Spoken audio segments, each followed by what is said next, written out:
بسم اللہ الرحمن الرحیم۔ دیس پردیس کے ساتھ میں ہوں اسرار احمد راجہ، اور میرے ساتھ آج برطانیہ نہیں، پاکستان نہیں، بلکہ دنیا بھر میں جانی پہچانی شخصیت جناب قاضی عبدالعزیز چشتی صاحب موجود ہیں۔ قاضی صاحب کا انتہائی ممنون ہوں کہ انہوں نے اس دور میں، جب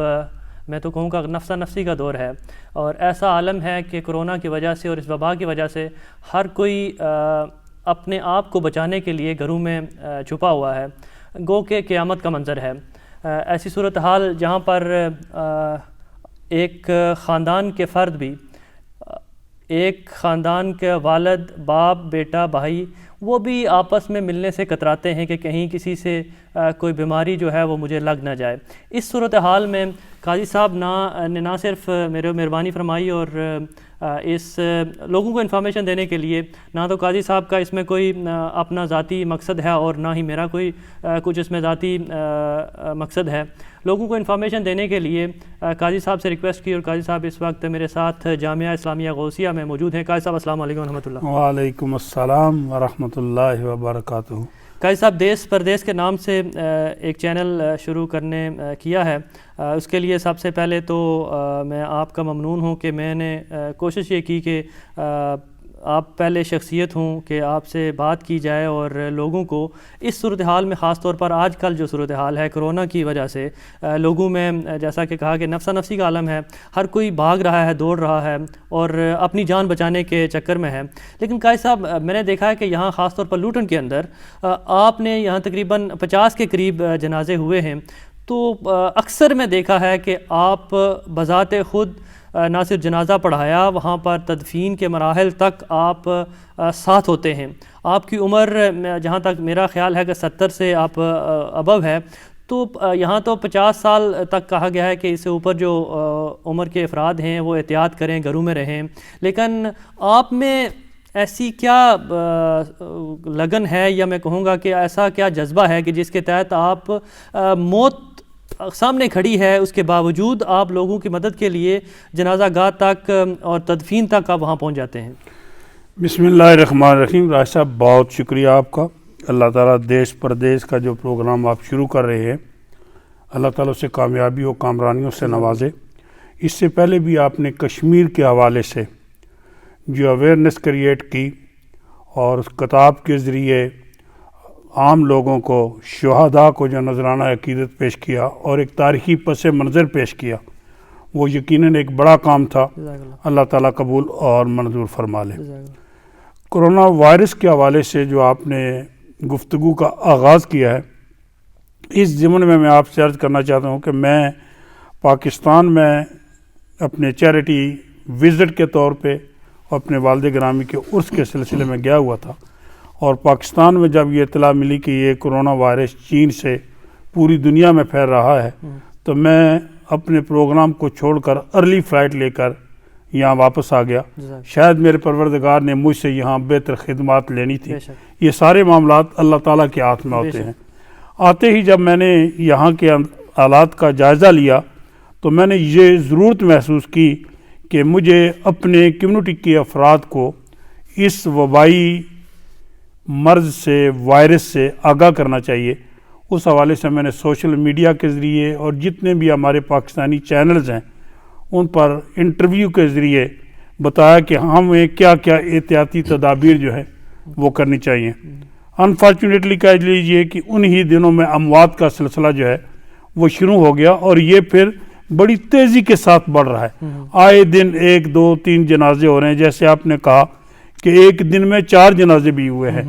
لیکن میں یہ سمجھتا ہوں کہ یہ بہت مشکل وقت ہے، لیکن اسلام کی تعلیمات نے ہمیں یہ سبق دیا ہے کہ اس مشکل وقت میں بھی ہم نے اپنے بہن بھائیوں کا ساتھ دینا ہے۔ اور الحمدللہ میری تربیت بھی میرے والدین نے، میرے اساتذہ نے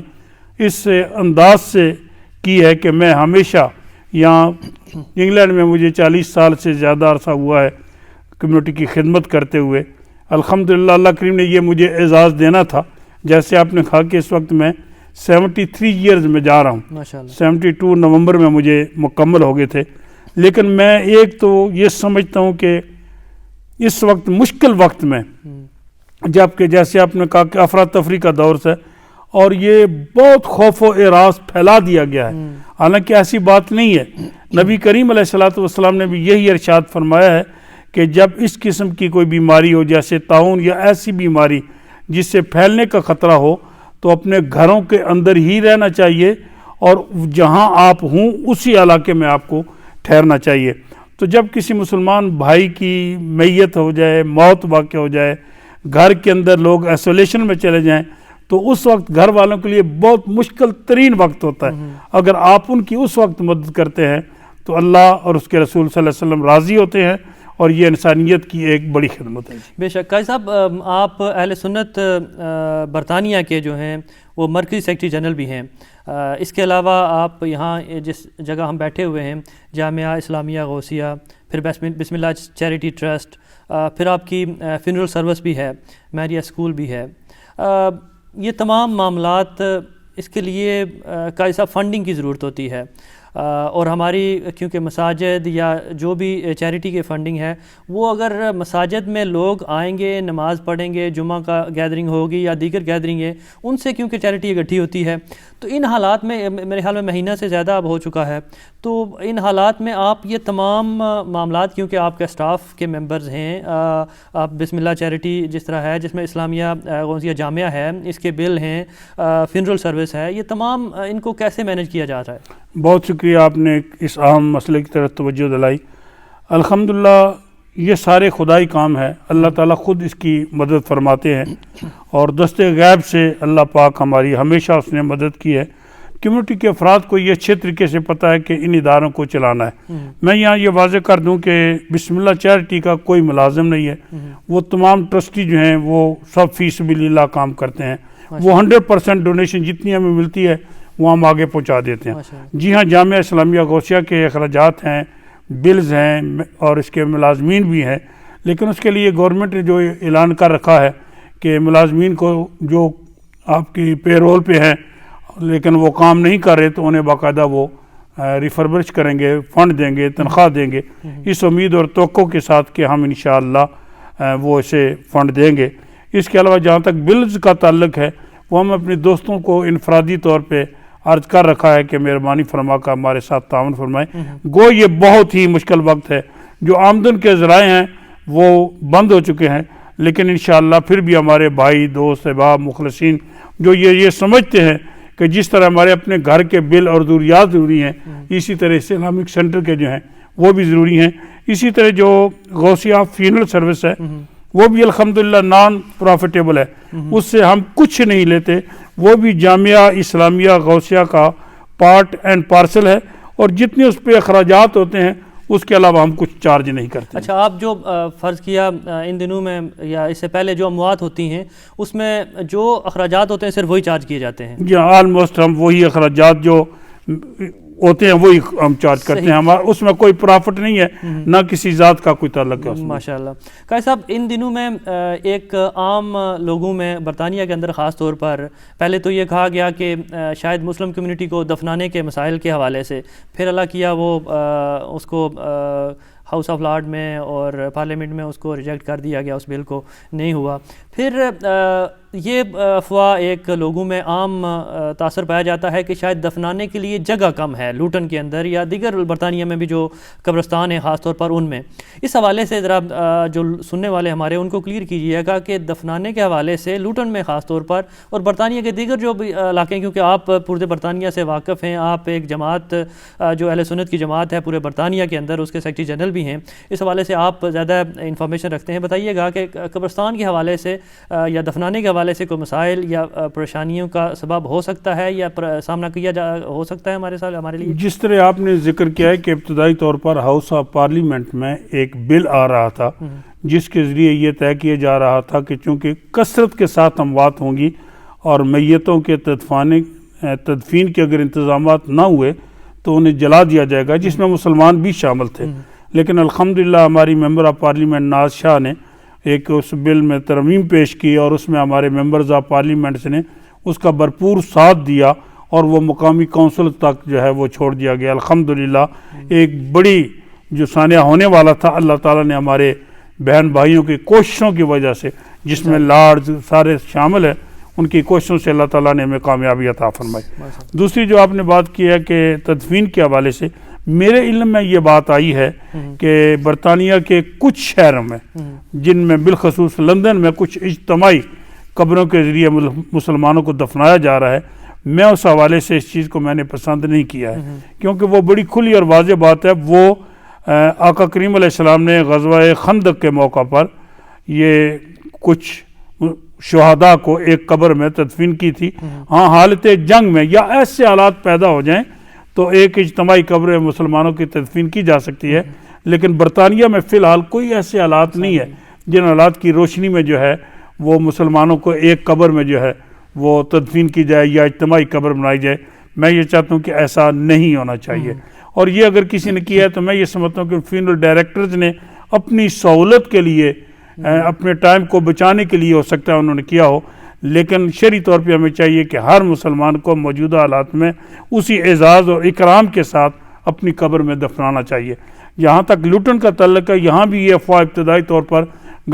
گردش کرنا شروع کر دی گئی تھی۔ مجھے معلوم نہیں کہ یہ افواہ کیسے چلی کہ یہاں کوئی جگہ نہیں ہے، تو میں نے لیڈر آف دی کونسل سے، ہیزل سیمن ہے یہاں کی لیڈر آف کونسل،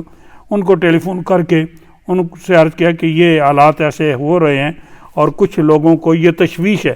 تو انہوں نے مجھے بڑا واضح اور کھلے الفاظ میں کہا کہ ہمارے پاس قبرستان میں 1000 میتوں کو دفنانے کے لیے جگہ موجود ہے، لیکن اس کے باوجود اگر ضرورت پڑی تو ہم اسے مزید پڑھائیں گے۔ پھر بھی اس کے باوجود ہمارے لوکل کونسلرز، الحمدللہ یہاں تقریباً 16 یا 17 مسلمان کونسلر ہیں عیسائی، ان سے بھی رابطہ تھا، بالخصوص ہمارے mayor of the Luton councillor Tahir Malik صاحب، کونسلر راجہ محمد اسلم خان صاحب، کونسلر راجہ وحید اکبر صاحب، عزیزہ کونسلر خدیجہ ملک صاحبہ، یہ چونکہ کیبنٹ ممبر بھی ہیں۔ جب ان سے رابطہ قائم کیا تو انہوں نے بھی، یہ راجہ صاحبان دونوں بھائی تو ہمارے ساتھ الحمدللہ جنازوں میں بھی شامل رہے ہیں، تو پھر انہوں نے کہا کہ ایسی کوئی بات نہیں، اور اس کے ساتھ ہی میں نے جو ہمارے قبرستان کے اندر سیمیٹری کے اندر مینیجر ہیں کلف، اور اس کے ساتھ ہی ہمارے ایک اور بھائی ہیں مشتاق صاحب، ان سے رابطہ قائم کیا، تو باقاعدہ کلف نے انٹرویو میرے ساتھ ریکارڈ کرایا کہ اس وقت 900 قبروں کی جگہ جو ہے موجود ہے۔ لہٰذا میں یہ کہہ سکتا ہوں کہ لوٹن میں ہمیں قبرستان کے حوالے سے الحمدللہ کوئی دشواری نہیں ہے، بلکہ میں یہ بھی واضح کر دوں کہ ایک دن 4 5 جنازے جو ہیں وہ پڑے گئے ہیں، اور ایک مرتبہ تو ایسا ہوا تو آلموسٹ 12 قبریں جو ہیں وہ نکالی گئیں اور ان کی باقاعدہ جو تدفین کی گئی، اور یہ آورز بھی ایکسٹینڈ کر دیے گئے، رات 9 بجے تک تدفین ہوتی رہی، اور ویکینڈ پر اور یہ آپ کہہ لیجئے کہ گڈ فرائیڈے کو، بینک ہالیڈے کو بھی تدفین ہوئی۔ الحمدللہ لوٹن میں ہم اس لحاظ سے بہت خوش قسمت ہے ہماری کمیونٹی پوری کہ جنہیں الحمدللہ اس معاملے میں کوئی دشواری نہیں ہے۔ بے شک قائد صاحب، اس میں آپ کی کاوشیں جو ہیں وہ آپ کے تمام لوگ معترف ہیں اس سلسلے میں کہ آپ نے ویکینڈ کے اوپر بھی اپنی کاوشوں سے اور لوگوں کے ساتھ مل کر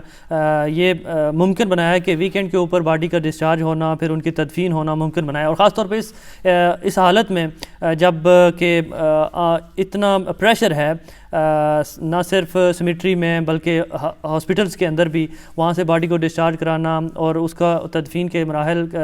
مکمل کرانا، یہ باعث تحسین ہے۔ راج صاحب، اس حوالے سے میں آپ سے عرض کر دوں، الحمدللہ جیسے آپ نے ذکر کیا، میں اس موقع پر یقیناً اس پوری ٹیم کو، مثلا لیوٹن ڈانسٹیبل ہاسپٹل کے اندر جو بریمنٹ آفیسر ہیں مارگریٹ، انہوں نے بہت، مارگریٹ مالکم ان کا نام ہے، انہوں نے اور ان کی پوری ٹیم نے ہمارے ساتھ بھرپور تعاون کیا، ڈیتھ، کاز آف ڈیتھ کے اصول کے حوالے سے۔ پھر جو لوٹن رجسٹرار آفس کی پوری ٹیم ہے جس میں جیکی ٹینسن صاحبہ اور ان کی ٹیم ہے، انہوں نے رجسٹریشن کے حوالے سے مکمل تعاون کیا، اور ہماری لوٹن کی کارنر آفیسر جو ہیں وہ بھی ہمارے ساتھ مکمل رابطے میں رہے ہیں، ان کی پوری ٹیم ہمارے ساتھ، انہوں نے مکمل طور پر قبرستان میں یہ سمجھتا ہوں کہ یہ وہ لوگ ہیں جنہوں نے مشکل وقت ہمارا ساتھ دیا ہے۔ ہم انہیں خراج تحسین پیش کرتے ہیں کہ انہوں نے ہماری ضروریات کا اور ہماری مذہبی تقدس کا خیال رکھتے ہوئے جتنی بھی میتیں یہاں لوٹن میں ہوئی ہیں، جن کو میں نے اپنے ہاتھوں سے دفنایا ہے، ان کو یا تو سیم ڈے جو ہے دفنا دیا گیا ہے، یا لیٹسٹ سیکنڈ ڈے، لیکن الحمدللہ ہماری یہ پوری ٹیم، اور اس میں راج صاحب میں آپ سے یہ بھی عرض کروں کہ کچھ دنیں ہمیں دشواریاں رہیں، تو میں نے ایک اپیل کی کہ آئیے ہمارے ساتھ کچھ والنٹیئرز کی ضرورت ہے، تو ہمارا نوجوان طبقہ انہوں نے کالز کی، ہمارے ساتھ شامل ہوئے، اور میری بیٹیاں اور بہنوں نے بھی کہا کہ اگر آپ کو غسل کی ضرورت پڑے تو ہم اس کے لیے حاضر ہیں، ہم اپنی بہنوں کو خود اپنے ہاتھوں سے غسل دیں گے۔ اسی حوالے سے میں مزید آپ سے یہ بھی، کیونکہ ہمارے ہاں کچھ لوگوں میں یہ پایا گیا تاثر کہ شاید یہ مرض کی وجہ سے لوگوں میں غسل نہیں دیا جا رہا، ان کو جو ہمارے تمام سنت ہے، طریقہ ہے، جو اس کے طریقے کے تحت ہماری جو ڈیڈ باڈیز ہیں ان کو کفن دفن یا ان کا جو غسل ہے وہ نہیں ہو رہا، کیونکہ آپ اس تمام معاملے میں شریک حال رہے ہیں، اسپتال سے لے کر جنازہ گاہ تک اور تدفین تک۔ تو بتائیے گا میرے سننے والوں کو کہ اس حوالے سے جو لوگوں کے اندر خدشات یا لوگوں کے اندر اس طرح کے تاثرات پائے جاتے ہیں کہ شاید لوگوں کا جو جنازہ ہوا ہے ان میں غسل نہیں دیا گیا یا کچھ لوگوں کو کفن دفن جو ہے ان کا پراپر نہیں کیا گیا، کیا فرمائیں گے؟ اس حوالے سے میں عرض کروں کہ ایک مسلمان جب مر جاتا ہے تو اس کے 4 حقوق ہوتے ہیں۔ بے شک۔ پہلا حق اس کا یہ ہے کہ اسے غسل دیا جائے، اسے کفن دیا جائے، اور اس کی نماز جنازہ پڑھی جائے، اور اسے دفن کیا جائے۔ غسل دینا بھی ضروری ہے، لیکن یہ ذہن نشین فرما لیں کہ موجودہ حالات کے تناظر میں جب اس بیماری کی وجہ سے وائرس پھیلنے کا خطرہ ہو اور ہسپتال والے یہ کہہ دیں کہ یہ سیلڈ باڈی ہے، اسے کھولنا نہیں ہے، تو اس صورت میں اگر علماء نے یہ فتویٰ دیا ہے کہ آپ غسل دینے کے بجائے تیمم کرا سکتے ہیں، لیکن ہمارے ہاں سوائے 1-2 میتوں کو تیمم کرایا گیا، باقی سب کو باقاعدگی سے الحمدللہ غسل دیا گیا ہے۔ ہم جب میت لاتے ہیں تو لواحقین کو اطلاع کرتے ہیں، وہ خود آ کر اپنے ہاتھوں سے اپنے پیاروں کو غسل دیتے ہیں۔ آپ کو یہاں انٹرپٹ کروں گا، یہاں آپ کے جو غوثیہ فینرل سروس ہے یہاں غسل دیا گیا آپ کا مطلب؟ یہاں ہماری اپنی موچری ہے، اس موچری کے اندر باقاعدہ اہتمام ہے، خود فیملی کے افراد آتے ہیں، اگر کوئی نہ ہو تو پھر الحمدللہ ٹیم جو ہے، ہماری بہنیں کچھ ہیں یا بھائی ہیں، وہ غسل دے کے اس کے بعد جو ہے وہ اس کی تدفین ہوتی ہے جی۔ اور ہم یہ چاہتے ہیں کہ اگر فیملی موجود ہو، وائرس، میں یہ بالکل واضح اور کھلے الفاظ میں کہتا ہوں کہ شریعت نے موجودہ حالات کی تناظر میں، علماء نے شریعت کی روشنی نے یہ فتویٰ دیا ہے کہ اگر وائرس کے پھیلنے کا خطرہ ہو، اگر آپ یہ سمجھتے ہیں کہ اس سے وائرس پھیل کر ایک جانی نقصان ہو سکتا ہے تو اس صورت میں آپ تیمم کرا سکتے ہیں، لیکن اس کے باوجود ہم یہ کہتے ہیں کہ غسل اگر دیا جائے تو فل کٹ پہن کر، جو پی کٹ ہے وہ پہن کر، پورے حفاظتی اقدامات اٹھا کر، اور موجودہ جو گورنمنٹ کی گائیڈ لائن ہے اس کو اپناتے ہوئے غسل دینا چاہیے، اور ہم نے پریکٹیکلی غسل دیا ہے اور غسل کے بعد تدفین ہوئی ہے۔ صحیح۔ یہ ہوا کرونا کے حوالے سے۔ ابھی قائد صاحب جس طرح 2-4 روز کے اندر ماہ رمضان شروع ہونے والا ہے، ایک تو یہ بتائیے گا کہ رمضان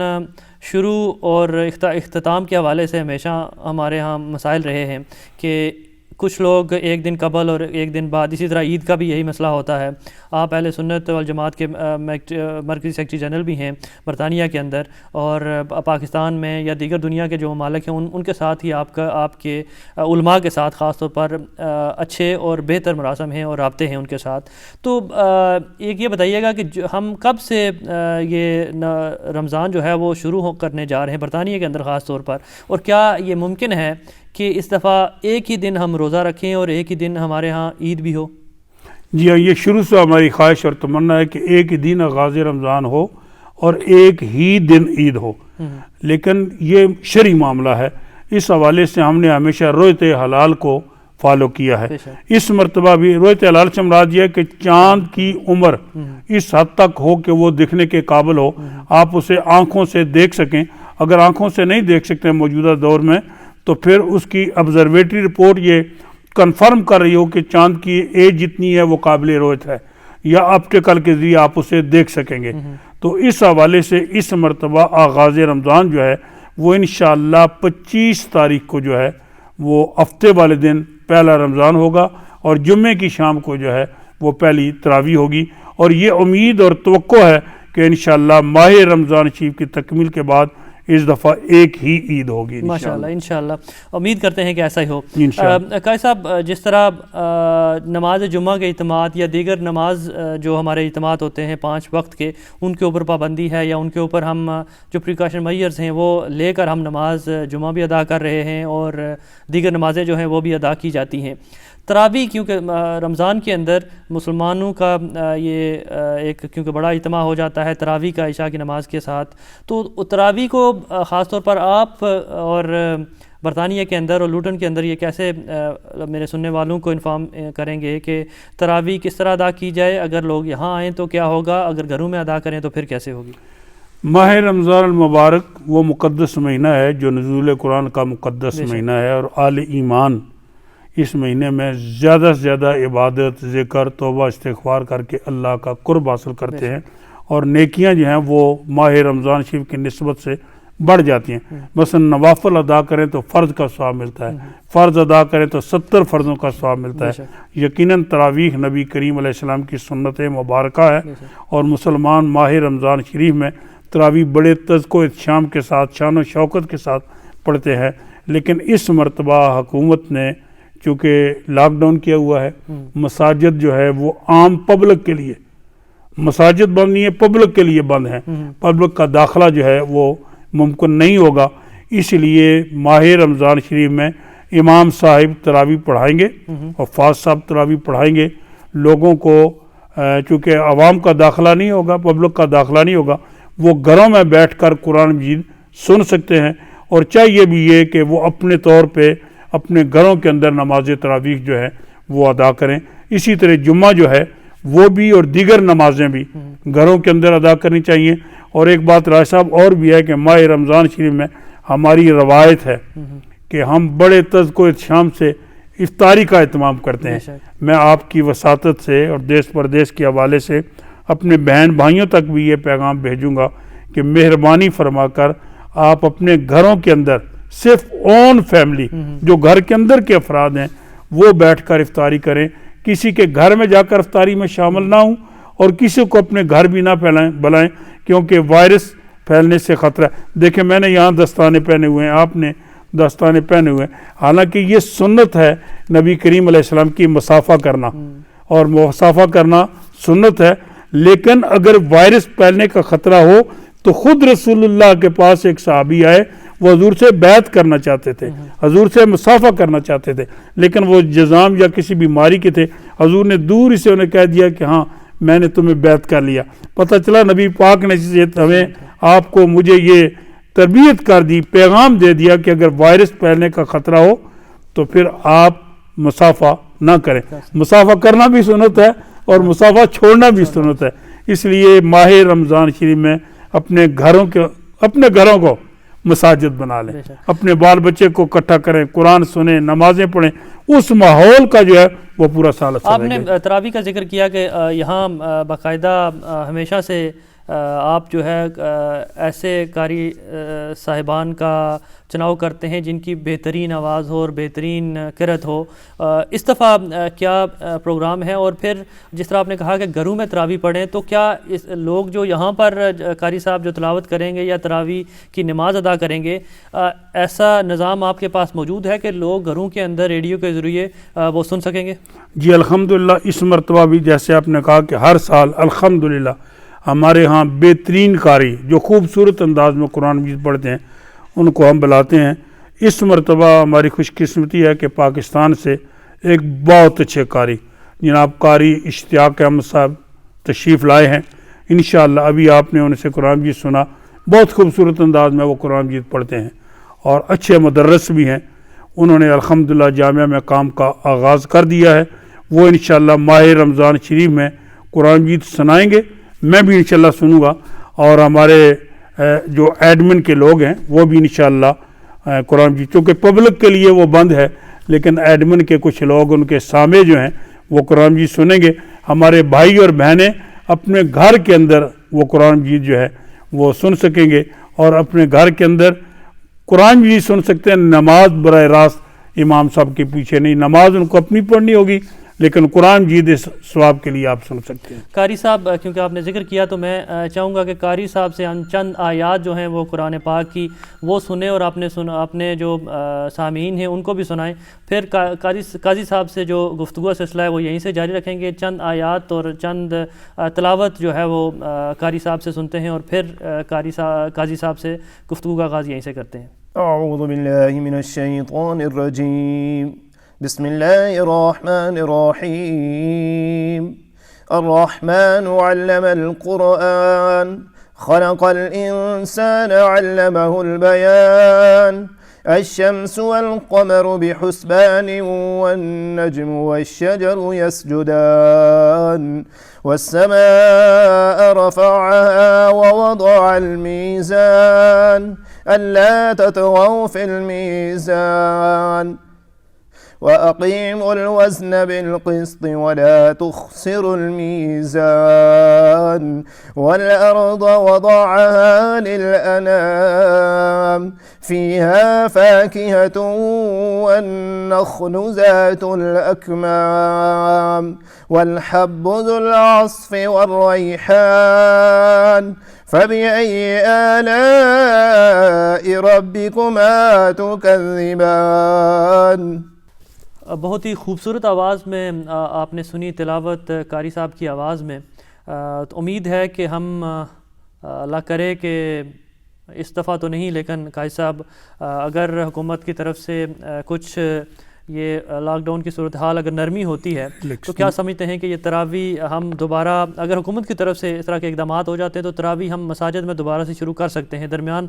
رمضان کے مڈل میں بھی اگر یا کہیں بھی جا کے ہوتا ہے ایسا؟ میری آج ہی کچھ افسران سے بات ہو رہی تھی، انہوں نے مجھے بتایا کہ 3 تاریخ تک 3 مئی تک لاک ڈاؤن جو ہے وہ برقرار ہے،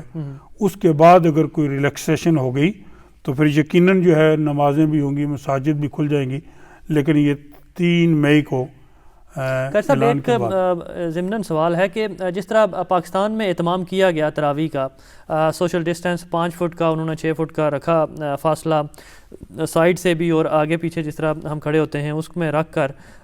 تراویح ادا کرنے اور نمازیں ادا کرنے کے لیے کہا گیا ہے، اس طرح کا معاملات یہاں کیا ممکن ہیں یا ہو سکتے ہیں؟ چونکہ پاکستان ایک اسلامی ملک ہے اور علماء کرام نے حکومت اسلامی جمہوریہ پاکستان کے صدر گرامی اور وزیر اعظم سے میٹنگ کرنے کے بعد ایک لائحہ عمل مرتب کر لیا ہے جس میں یہ طے کیا گیا ہے کہ جو بزرگ ہیں، عمر رسیدہ لوگ ہیں، ان کو مساجد میں آنے کی ضرورت نہیں، وہ اپنے گھر میں نماز ادا کریں اور اس طرح درمیان میں فاصلہ رکھ کے، کیونکہ شریعت نے گنجائش دے رکھی۔ ویسے تو آقا کریم علیہ السلام فرماتے ہیں کہ صف ملا کے کھڑے ہو جاؤ، کندھوں کے ساتھ کندھے ملاؤ، تمہارا کام ہے کندھے ملانا، تمہارے دلوں کو ملا لے گا، لیکن شریعت نے یہ گنجائش بھی کر رکھی ہے کہ اگر ایسے حالات ہوں کہ بیماری کے پھیلنے کا کوئی ذریعہ یا سبب ہو تو پھر اس صورت میں آپ وقفے کے ساتھ، ہم بھی یہاں جامعہ میں وقفے کے ساتھ نمازیں پڑھتے رہے ہیں، جمعہ پڑھتے رہے ہیں، لیکن اب چونکہ ملکی قوانین کی پاسداری کرتے ہوئے لاک ڈاؤن اس ملک کے اندر کر دیا گیا ہے، اس لیے ہمیں اس ملک کی گائیڈ لائن کو مد نظر رکھتے ہوئے اس کو فالو کرنا ہے۔ اور یہ بھی ناظرین کو، سامعین کو یہ بھی بتاتا چلوں کہ آپ جس ملک میں رہ رہے ہیں اس کے قوانین کے اوپر عمل کرنا یہ بھی آپ کا اسلام اور دین درس ہے۔ یقیناً ہمیں اس کی پاسداری کرنی چاہیے، کیونکہ تمام چرچز بند ہیں پبلک کے لیے، گردوارے بند ہیں، مساجد جو ہے، لیکن مساجد کے اندر الحمدللہ یہ گنجائش ہے کہ امام اور 1-2 نمازی، ان کے نائب امام، کیئر ٹیکر، وہ باقاعدہ نماز جو ہے وہ ادا کر سکتے ہیں۔ جیسے کہ میں نے آپ سے عرض کیا کہ ہمارے ہاں انشاءاللہ باقاعدہ نماز تراویح ہوگی، لیکن وہ محدود پیمانے پر، اور وہ ریڈیو کے ذریعے آپ قرآن مجید جو ہیں وہ گھر میں سن سکیں گے۔ صحیح۔ اچھا، یہ تو ہوئی تراویح کے حوالے سے بات، لیکن اگر قاری صاحب ایسے ہی معاملات رہتے ہیں تو نماز عید کا کیا اہتمام ہوگا؟ عید کے حوالے سے جیسے جمعہ فرض نماز ہے اور باقی نمازیں جو ہیں آپ گھروں میں ادا کریں گے، زور کی نماز بھی گھر کے اندر ادا کریں گے، عید جو ہے وہ واجب نماز ہے۔ تو جب ایسے حالات پیدا ہو جائیں کہ پبلک گیدرنگ نہ کر سکیں، آپ کے لیے مساجد نہیں کھولی جا رہی، تو اس ضمن میں آپ کو گورنمنٹ کی گائیڈ لائن کو تسلیم کرتے ہوئے نماز عید جو ہے وہ ساقط ہو جائے گی، واجب جو ہے وہ ساقط ہو جائے گا، اس لیے آپ کو ادا کرنے کی ضرورت نہیں ہے۔ ہم مسلمان انتظار کرتے ہیں رمضان کریم کا، ہر سال کے آئے تو ہم زکوٰۃ ادا کریں۔ یہ ایک تو کنفرم کیجئے گا کیا زکوٰۃ صرف ماہ رمضان میں ہی ادا کرنی ہوتی ہے، اور پھر زکوٰۃ کا کیا اس دفعہ اور فدیہ کا کیا طریقہ کار ہے؟ کیا اس وقت جو زکوٰۃ کے مستحقین ہیں وہ لوگ جو لاک ڈاؤن کی صورتحال میں ہیں، جن کے دیہڑی دار خاص طور پر طبقہ ہمارے پاکستان کے اندر، کشمیر کے اندر ایسے لوگ ہیں جو دن میں مزدوری کرتے ہیں، شام کو اپنے بچوں کا پیٹ پالتے ہیں، اس حوالے سے بتائیے گا کہ یہاں پر جو لوگ ہیں وہ زکوٰۃ وہ صرف ماہ رمضان میں ہی کیوں دیتے ہیں؟ کیا دیگر جو مہینے ہیں ان میں بھی زکوٰۃ دے سکتے ہیں، اور پھر اس کا بہترین مصرف کیا ہے؟ بڑا خوبصورت سوال راج صاحب آپ نے کہ زکوٰۃ ارکان اسلام میں سے ایک عام اسلام کا بنیادی رکن ہے۔ بے شک۔ کلمہ، نماز، روزہ، زکوٰۃ، حج۔ زکوٰۃ ہر مال نصاب کے مالک پر فرض ہے۔ جس کے پاس 7.5 تولے سونا، 52 تولے چاندی، یا اس کے رقم میں ڈالرز ہیں، پاؤنڈ ہیں، روپے ہیں، کوئی بھی مالیت ہے، تو اسے زکوٰۃ جو ہے وہ ادا کرنی پڑے گی، اور مال نصاب 1 سال اس کے پاس رہا ہے۔ یہ کوئی ضروری نہیں ہے کہ ماہ رمضان میں، ہمارے ہاں پاکستان ہندوستان میں رجب شریف میں، اسے رجب کو کہتے ہیں زکاتیہ مہینہ ہے، اس میں لوگ ادا کرتے ہیں۔ یہاں اس لیے رمضان شریف میں یا مڈل ایسٹ میں دیتے ہیں کہ زیادہ ثواب ہو جائے، تو اس لحاظ سے آپ کو زکوٰۃ ادا کرنی چاہیے۔ یہ 2.5% زکوٰۃ ہے جو آپ کو ادا کرنی ہے، اور اس کے لیے جیسے آپ نے کہا کہ پاکستان میں ہمارے دہاڑی دار طبقہ، غریب، مستحق جو مال نصاب کے مالک نہیں ہیں، بالخصوص میں کھلے اور واضح عرض کرنا چاہتا ہوں، سب سے پہلے ہمارے اپنے رشتہ دار ہیں، بے شک، جن میں ہمارے بھائی بہنیں، اعزہ اقربا، قریبی رشتہ دار زکوٰۃ اپنی والد، والدہ، نانی، نانا، دادی، دادے، بیٹی، بیٹے کو، نواسی، نواسے کو نہیں دے سکتے،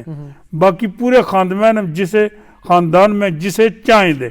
پہلی کوشش یہ کریں کہ آپ اپنے جو رشتہ دار ہیں قریبی، جو آپ کو ان کا بنتا ہے، اور خود ان کو دینے کا دوہرا ثواب ہے۔ ایک تو یہ ہے کہ آپ رشتہ داری پا رہے ہیں، اور دوسرا آپ ایک فرض ادا کریں۔ اس کے علاوہ آپ کے محلے کے جو لوگ ہیں، شہر کے ہیں، گاؤں کے ہیں، ان کی مدد کریں۔ اگر وہاں کسی طریقے سے نہیں پہنچ سکتے ہیں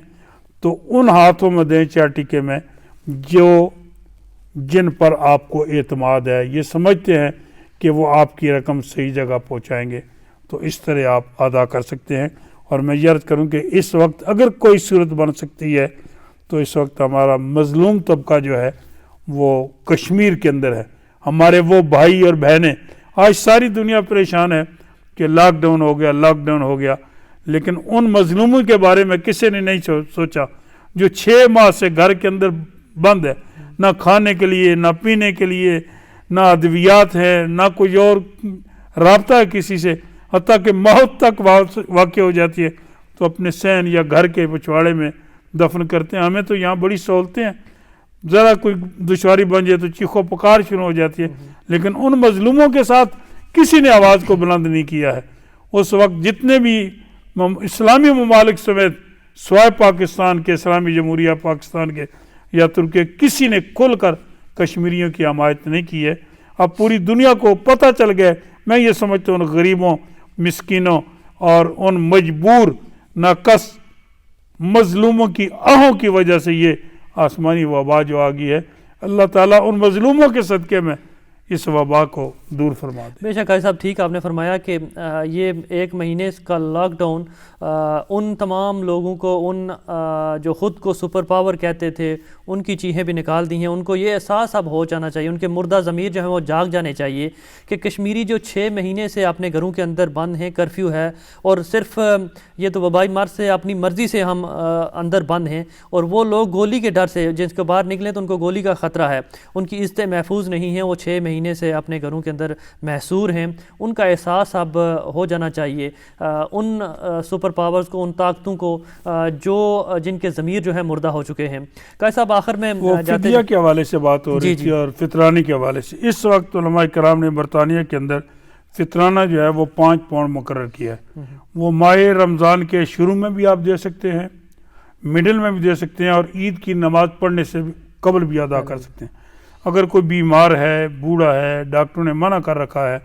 تو اس کا فدیہ ایک روزے کا تقریباً 6 پاؤنڈ ہے۔ وہ پورے مہینے کا یا جتنے روزے نہ رکھ سکے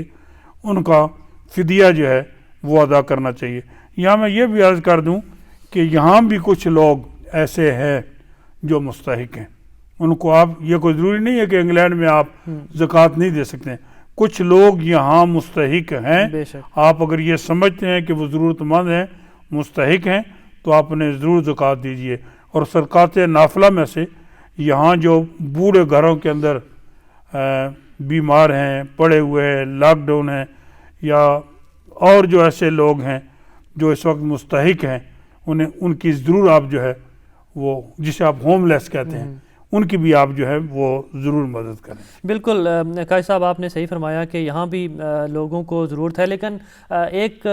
چلتے چلتے یہ ریکویسٹ سارے لوگوں سے، دینے والوں سے، مخیر حضرات سے کرتا چلوں کہ جب آپ کسی کو زکوٰۃ دیتے ہیں، کسی کی ہیلپ کرتے ہیں، صدقہ دیتے ہیں، تو اس کی عزت نفس کا بڑا خیال رکھا کریں۔ یہ نبی کریم صلی اللہ علیہ وسلم نے بڑا اس کا بھی اہتمام کیا کہ آپ جب کسی کو صدقہ دیتے ہیں، کسی کی مدد کرتے ہیں، تو اس کی عزت مجروح نہ ہو۔ آپ اس کو، جس طرح نبی کریم نے فرمایا کہ آپ کے سیدھے ہاتھ سے دیں تو دوسرے ہاتھ کو پتہ نہ ہو، اس کا بڑا اہتمام کیا کریں تاکہ جب کسی کی مدد بھی ہو جائے اور اس کی عزت نفس بھی مجروح نہ ہو۔ ایسا ہی ہے قاری صاحب؟ ہاں، یہ کسی حد تک درست ہے، لیکن قرآن پاک نے کہا ہے کہ آپ، بڑا سورۃ بقرہ شریف کے اندر ہے کہ آپ ظاہری طور پہ بھی دے سکتے ہیں، خاموشی سے بھی دے سکتے ہیں، اعلانیہ بھی دے سکتے ہیں، خفیہ بھی دے سکتے ہیں۔ وہ کچھ مخصوص صدقات ہیں جو دینے چاہیے اور کسی کو معلوم نہ ہو۔ بے شک، اور میرے خیال میں بہتر یہ ہے کہ آپ کا دل مطمئن ہو، اور جس طرح آپ کا دل مطمئن ہے ویسے انما الاعمال بالنیات، اعمال کا دار و مدار نیتوں پر ہے۔ جس نیت کے ساتھ، اگر آپ اس نیت سے دے رہے ہیں کہ اگر میں دکھا کر دیتا ہوں تو شاید کسی اور کو بھی میرا دیکھنا پسند آ جائے، یہ چیز وہ بھی دے دے۔ اگر یہ نیت ہے کہ خاموشی سے دینا ہے، کسی کو پتہ نہ چلے، تو وہ بھی درست ہے۔ دونوں قرآن نے رستے بتا دیے۔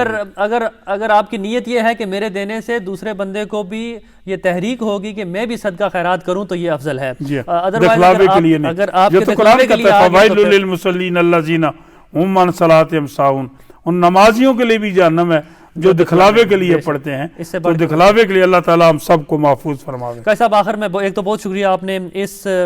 حالات میں بھی میرے ساتھ آپ نے اتنا وقت گزارا، اور میرے سننے والوں کو صدقات کے حوالے سے، نماز کے حوالے سے، اور اس کرونا کی وبا کے حوالے سے انفارمیشن دی۔ آخر میں میرے سننے والوں کو پیغام کیا دینا چاہیں گے؟ میں آخر میں اپنے بہن بھائیوں سے، سننے والوں سے یہ درخواست کروں گا، سب سے پہلی بات یہ پروگرام ضرور دیکھیں، اور دیس پردیس کے ساتھ جتنا ممکن ہو وہ تعاون کریں۔ اس کے علاوہ میں آپ کی خدمت میں یہ عرض کروں گا کہ افواہوں پر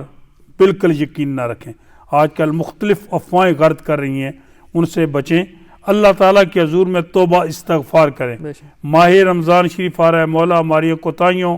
کمزوریوں، غلطیوں کو پاک پروردگار معاف فرما دے، اور اس بابرکت مہینے کی وجہ سے، نزول قرآن کے مقدس مہینے کی وجہ سے، نبی پاک کی آل و صحاب کے صدقے سے مولا ہم سب کی مشکلوں کو آسان فرما۔ جو ہمارے بھائی بہنیں اس مشکل وقت میں ہم سے جدا ہو گئے کرونا وائرس کی وجہ سے، پاک پروردگار انہیں شہادت کا اعلیٰ درجہ عطا فرما۔ جو بیمار ہیں مولا کریم انہیں صحت تندرستی عطا فرما۔